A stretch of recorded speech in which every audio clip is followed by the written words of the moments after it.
Welcome, everyone, to the C-Suite Sales and Marketing Perspectives podcast. I'm Steve McDonald, your host. Today, we have on two very special guests to talk about a topic that is so important to all of us. We're talking about a report that was put together from interviewing over 45 different C-suite executives, CEOs, CROs, CMOs, chief growth officers, chief experience officers, and everyone was asked the same question. What are the two greatest challenges to creating long-term sustainable growth?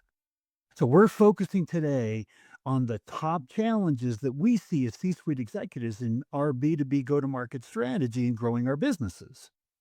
And we're going to get into exactly what those challenges are.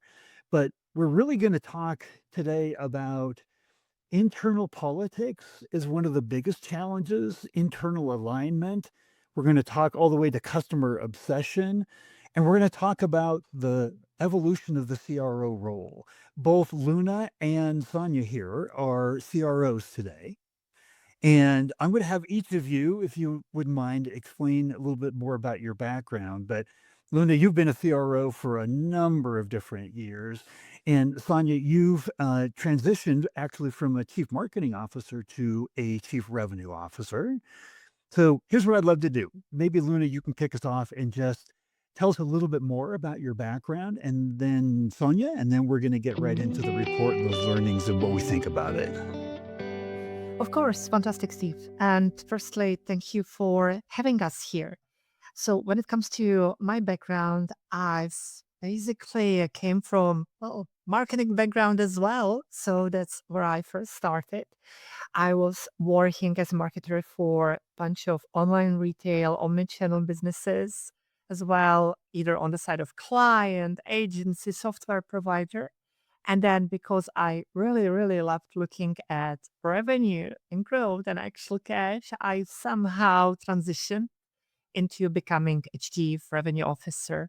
And something that it's quite dear and near to my heart is making sure that I'm helping businesses, both the one that I'm working for and the clients that we work with, towards a sustainable growth. Fantastic. Thank you. Thank you. And Sonia? Yes, thanks, Steve. Hi, it's great to be here, and thanks for having us, Steve. So I have, I think, 20 plus years of background within the marketing field. However, I always say that I'm not the traditional marketeer. My driver has been curiosity, but also growth, growing a business, and that has led me to where I am today, working in a tech scale up and as a chief revenue officer pursuing a scale up phase for a PE-owned company. Well, fantastic. Here's what I'm going to do. For everybody who's listening or watching right now, there's a link to the full challenge report and everything that came out of it. The top three challenges, though, that we're going to talk about here today. Number one was an internal challenge.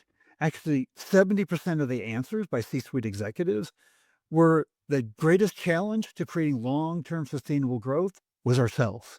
It was internal, which is very anti-intuitive because we like to talk about what's going on in the market and our competition, the things that are keeping us from doing what we want to do. When the truth of it is, we're our own internal greatest challenge. And we're going to talk a lot about that. Secondly, is that we have a high degree of familiarity with our customers, but we as C-suite executives acknowledge that we don't really have a handle on the voice of the customer and on an ongoing regular basis. And to be a truly obsessed, business, we all say that we're customer first, we're customer obsessed, but to really act on that, do we really have the right kind of programs or just a mentality about bringing the voice of the customer into our decision making and our go-to-market strategies? The third biggest challenge was one that is a hidden challenge. When I say hidden challenge, it's because it wasn't mentioned up front by C-suite executives, but acknowledged as one of the most important things to our growth. And it's about trust. And there is a trust epidemic today.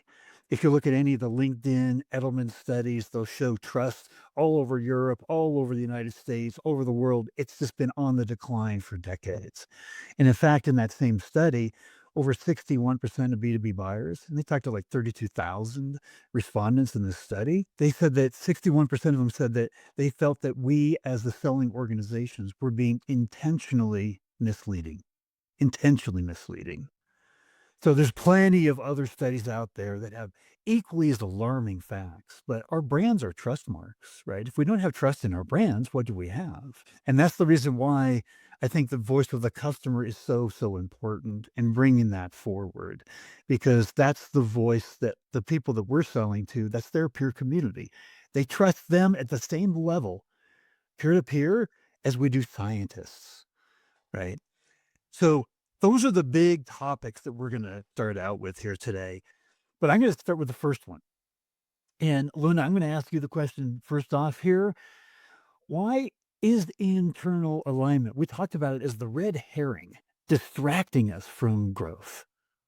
Well, of course, of course. So, look, I'm absolutely for harmony within the business, but there is a difference between a strong internal alignment and what I see that can be perhaps called intradepartmental micromanagement, which is something that it's very easy to fall into, and it has a tendency to really turn into a huge rabbit hole.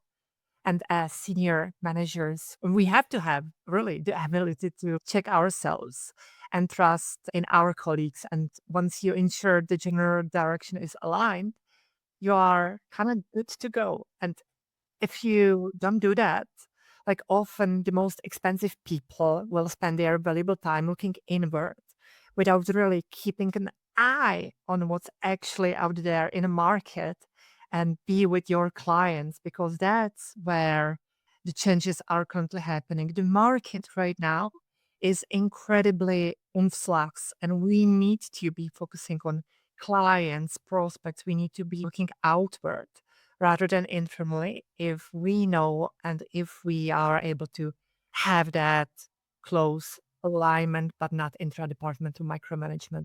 I would generally just summarize it as don't over align, but rather nurture that trust between each other. Trust that your people that you have in your team, your peers, will find the best way and deliver and really focus on its execution. So that's basically my take on this. So is your point that internal alignment is easier than actually executing on what we all agree on? That's where it falls apart, or I'm trying to understand a little bit more. Mm.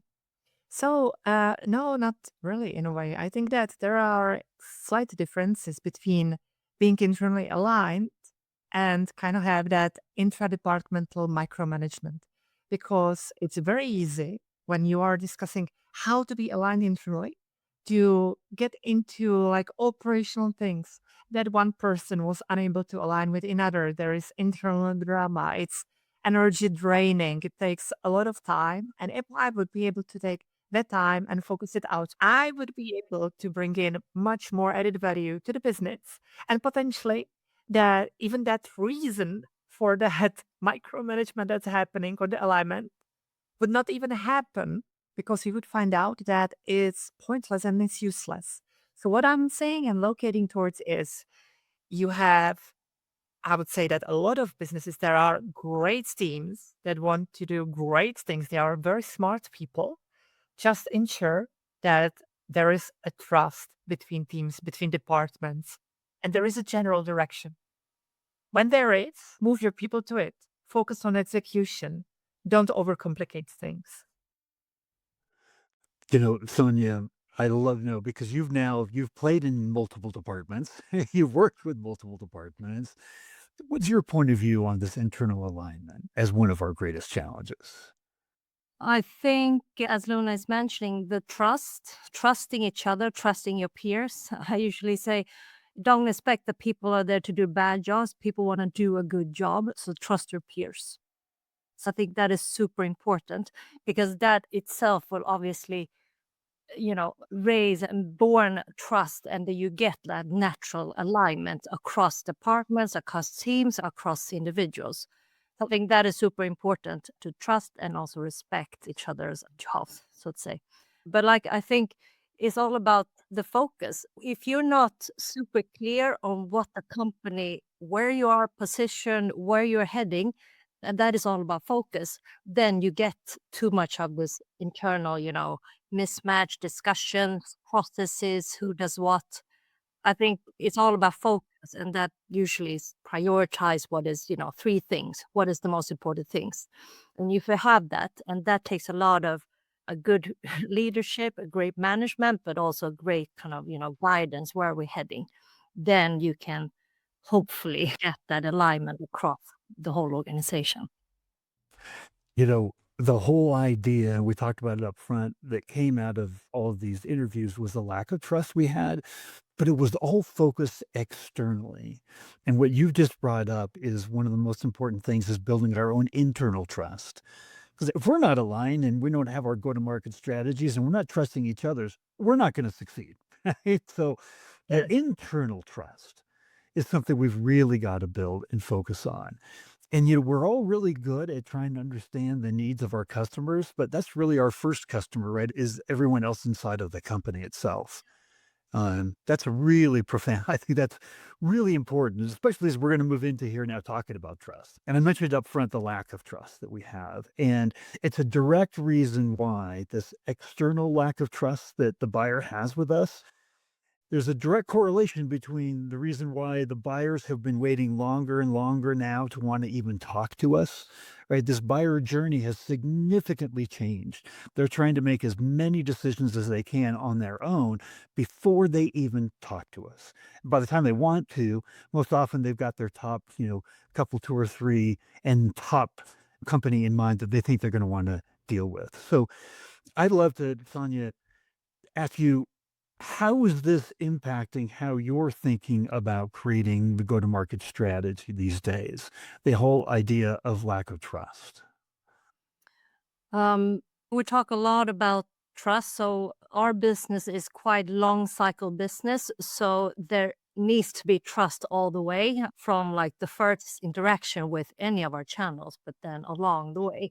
I talk about having somebody holding the buyer committee, several people holding their hands throughout the journey. And that requires, as we mentioned, internal alignment, same story, same narrative. Are we heading the same direction so that the customer on the other side understands? Well, actually, they're saying the same things, they're proving the same things, and start to building that trust.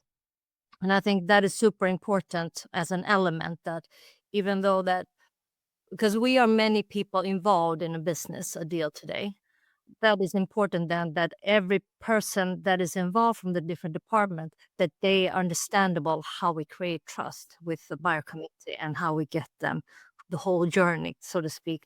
So we talk about a lot around trust. And I think once again, it's not only when we are talking to the customers, also they are out scouting for customers referrals. So I think that is really a big driver. Our customers today, their referrals back to, the potential prospect. So it's also important not to lose out on building trust when you're in a prospect, but also building the trust with your customers all constantly, all the time.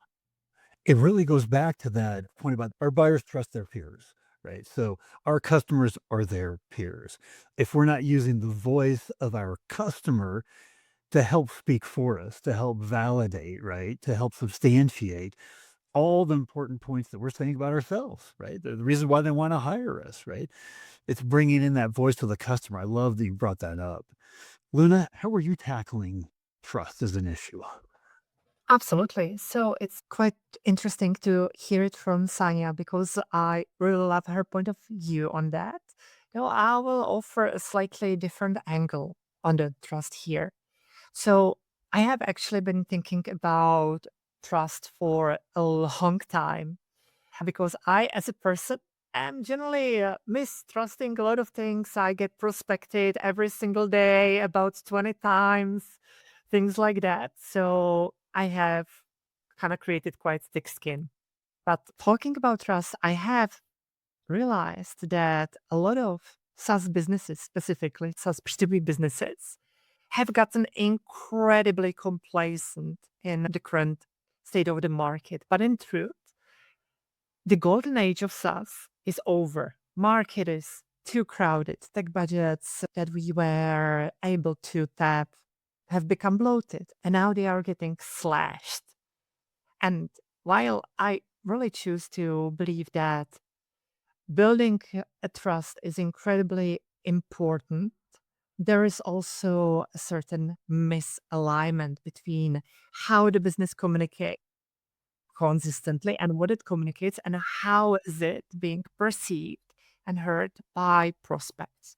And while I choose to believe that no respectable business would want to intentionally mislead their prospects or customers, a lot of miscommunications can happen during a process, especially when there is a lot of noise out in the market.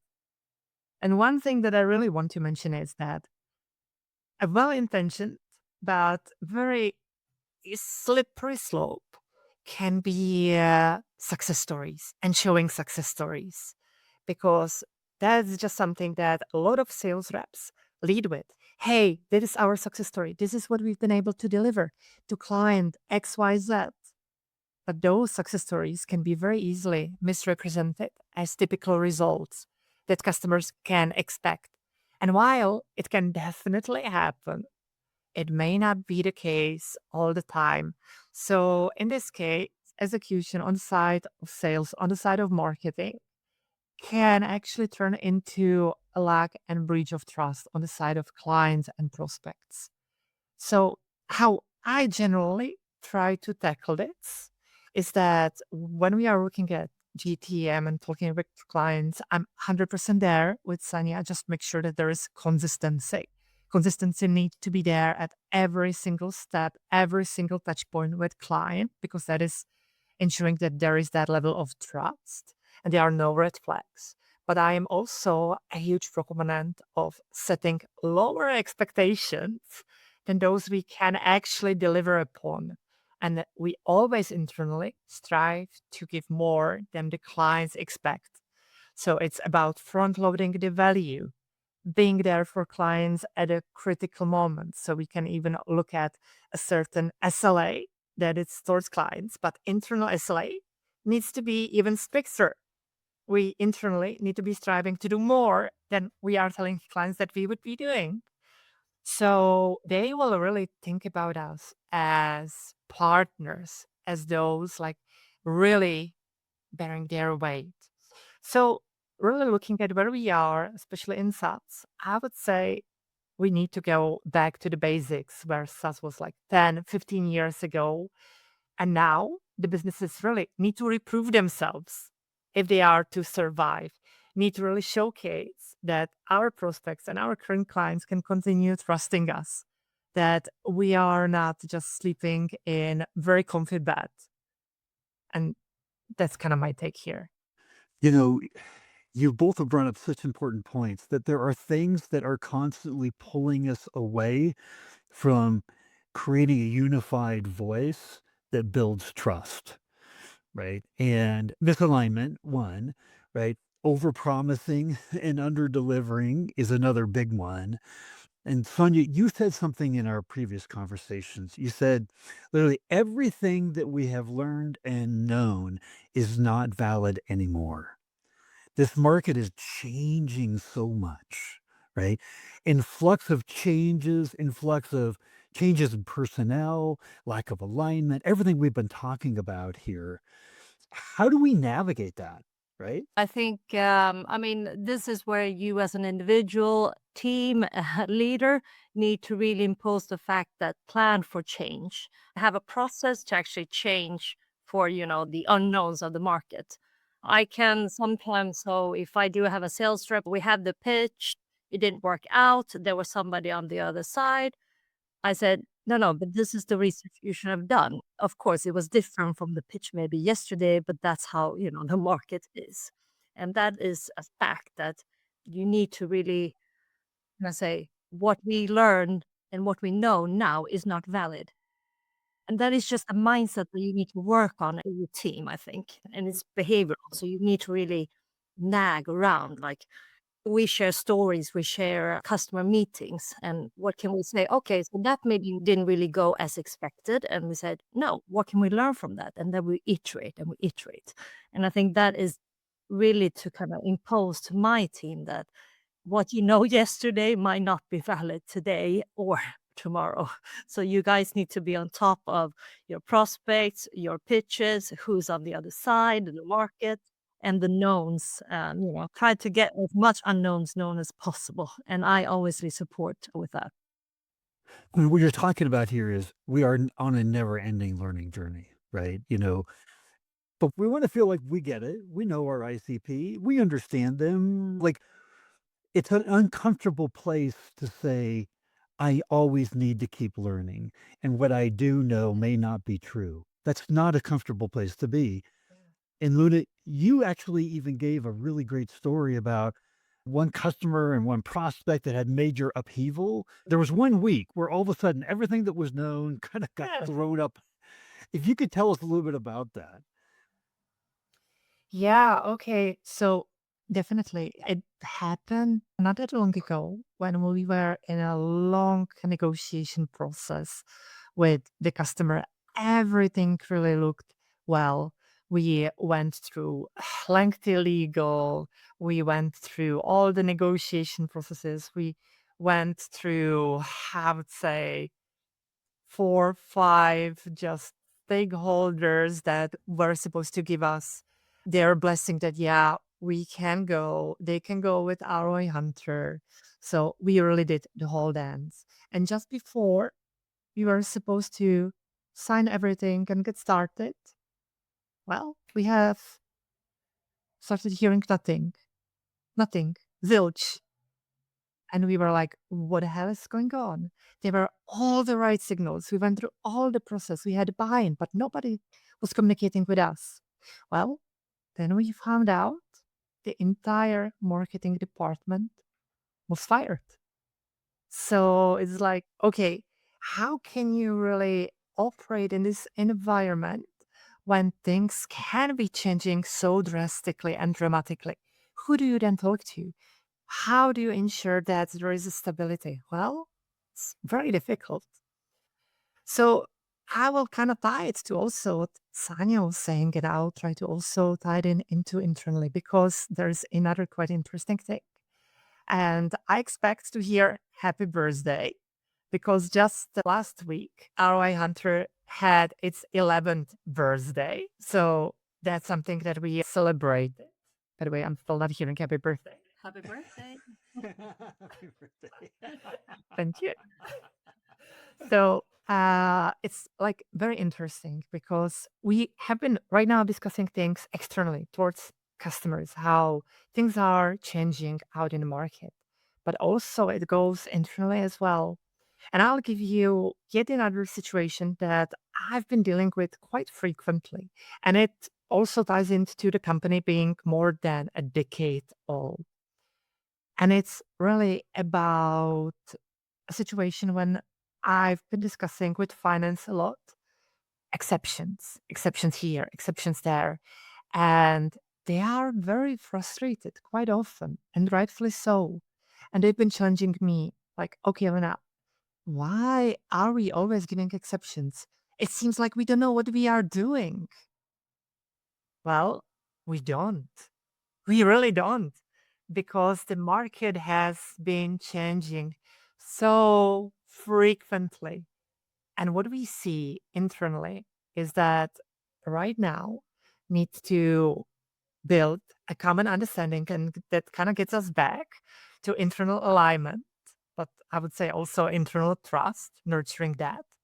So there exists a common understanding about what really the business needs to move forward and ensuring that people who care, and those are frequently found also in finance and operation, that they have seen at the table and are not just passengers, and they really see what is happening out in the market.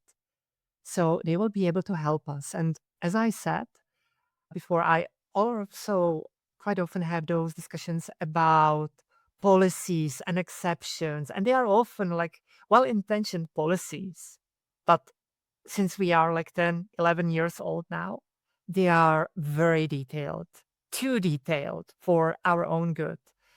And those not only provide firm structure, but they also invite those exceptions far, far too often.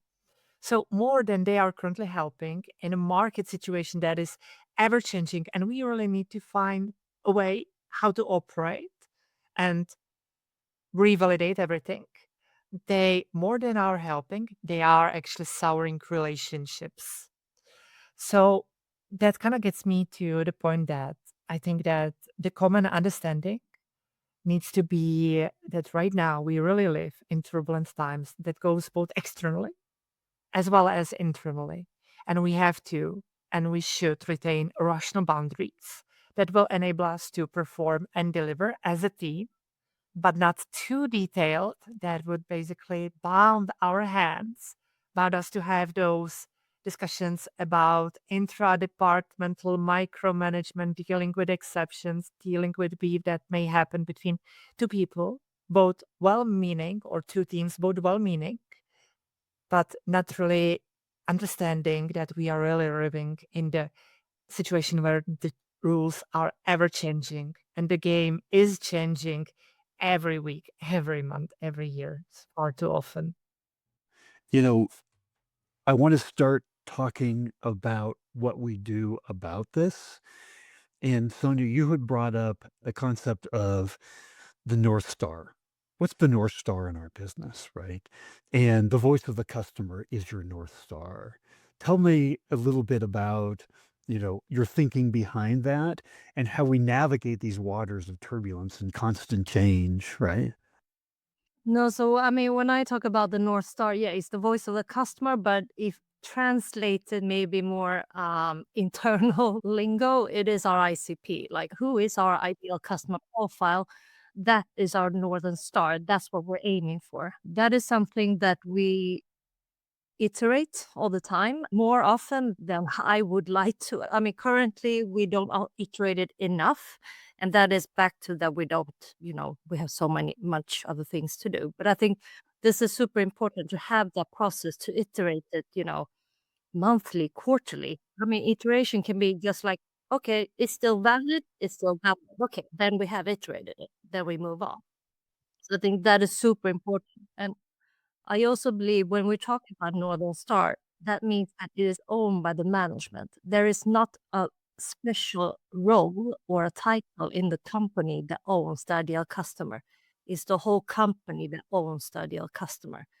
And I see that often that, oh, it's the CMO that owns the RICP or it's the CRO that owns our ICP. Whereas I say, no, it's the management that should own the ICP. We should all tap into that. It's not owned by one, role or a person or a team. It is actually the management. So I think that is also super important that the iteration is done by the management on a continuous basis, because once again, the ICP should be owned by the management and not, the CMO or CRO. And Luna, you had a really interesting point of view on all this too, because your point was that our ACP doesn't always know what they want, right? The markets change, that's the one. And so it really is incumbent upon us to talk to as many of our ICP as we can in deep and meaningful ways, because it is the accumulation of those conversations that's really going to provide clarity, because they're dealing with all the uncertainties, the upheaval, the changes constantly. We forget they're in the middle of all that as well. Absolutely, 100%. And you have said it very correctly. They are also in the middle of that. So we've been right now discussing, okay, how do we see it? But our customers are dealing with exactly the same challenges. Rules of the games are changing for everybody. We can say that it's because of the market situation, the dynamics happening with the US, politics, AI, everything. There can be a lot of forces out there. But the real truth is, it is changing for everybody. We all have to do more. We have to be on top of our game 100%. So I'm kind of looking into the situation in a way that, and You know what? Let me just give you a single story that I've been kind of dealing with about a month ago. And that is when we were working with one of our big partners. And we have very close relationship with that partner. We are discussing with their partner manager on a weekly basis. How are we moving forward? We have common challenges that we are solving for our common customers. Everything is working really well. But then we have somehow started finding out that it is not working. Like we are doing everything that we can, but we are not hearing much from our partners' sales teams or their customer success managers. And it seemed that they don't really want to interact with us. And we were like, okay, what is happening? We are more aligned than ever. We are ensuring that we are delivering everything that a partner wants. Well, we have kind of forgot one thing. Yes, this a lot of things changed for that partner. And we've been focusing on things that may be still important, but are considered nice to haves. We have not realized it. We did not see it. So I do see that what is very important in this ever changing environment is to focus on one thing, and that is the lowest common denominator of the partnership, of the service that you deliver, of the value that your clients get from you. Get it right, get it correct. If it's delivering them good ROIs, great. If it's about delivering them scalability on a certain channel, great, fine. Get it right. And then everything else, be it a platform adoption, be it some nice metrics that they are looking from you, well, those are currently nice to haves because they can change for them easily. And we may not even know. We may find out too late until the information trickles down to us. Focus on the core of your value. It's so true. We get very enamored with how much we can do to help, that we grow the value. We constantly try to grow the value that we deliver. But if it diffuses the core value of why they really hired us to begin with, and it distracts us from really doing that well, then we're not doing ourselves justice at all. Yeah. Oh, yeah. You know, on that vein of all the things that we do, there are things that we do internally, right, that we're tasked with as C-suite executives. And there's two different buckets that I want to talk about. One is very short-term benefit things we do. One is very long-term benefit things that we do. And you both have this incredible background in marketing and now revenue generation selling, right? So I just wanted to hear, maybe Sonia, you could kick us off here and how you think about the balance of focusing on things, responsibilities that have very short term effect, which is what our CEOs and our boards are all focused on, right? But doing the things that we know we need to do, like building the brand and building trust and maintaining those client relationships and focusing on those core things. How do we balance that? I think that is one of the challenges internally as a C-suite. It is upon us that, I mean, for me, I need to really balance the short term, the weekly, the monthly quotas versus having that strategic, 3 to 5 year plan. That is something that I am struggling with daily and hoping other people do as well. But I think, I mean, really, it's about leadership skills. I think I don't pose my team to think too long term because I know that I need to box them in. And now we're looking at the quarterly and making sure that is the focus. However, when time is needed, then we're looking, stretching and looking at the long term goals. And I think to be able to set the context on the context where we are short term versus the context of where we are long term. I think that really helps, especially my team, to navigate. Okay, what mindset should I come in with now?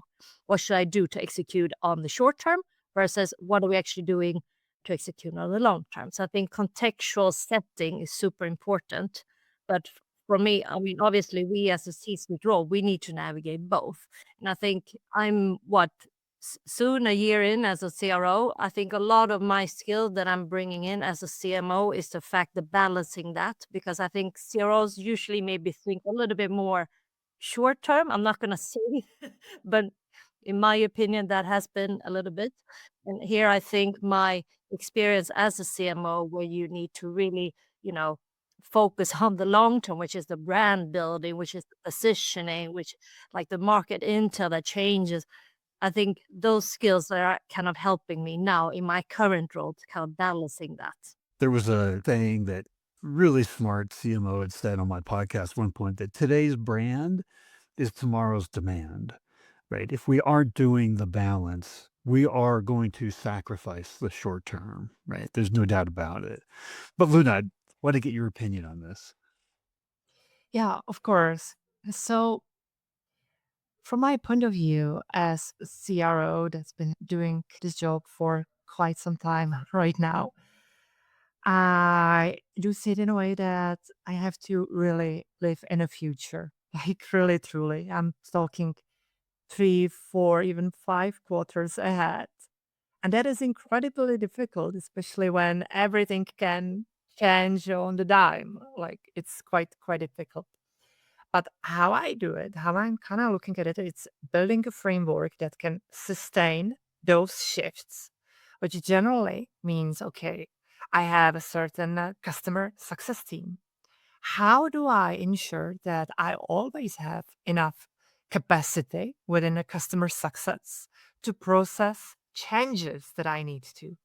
How much do I have to look into generating pipeline for the sales team in order to hit targets that can be changing? How do I build in that buffer that enables me to say that, okay, things are not going great, but we are still able to ensure that if you deliver on a certain percentage, company would still be stable.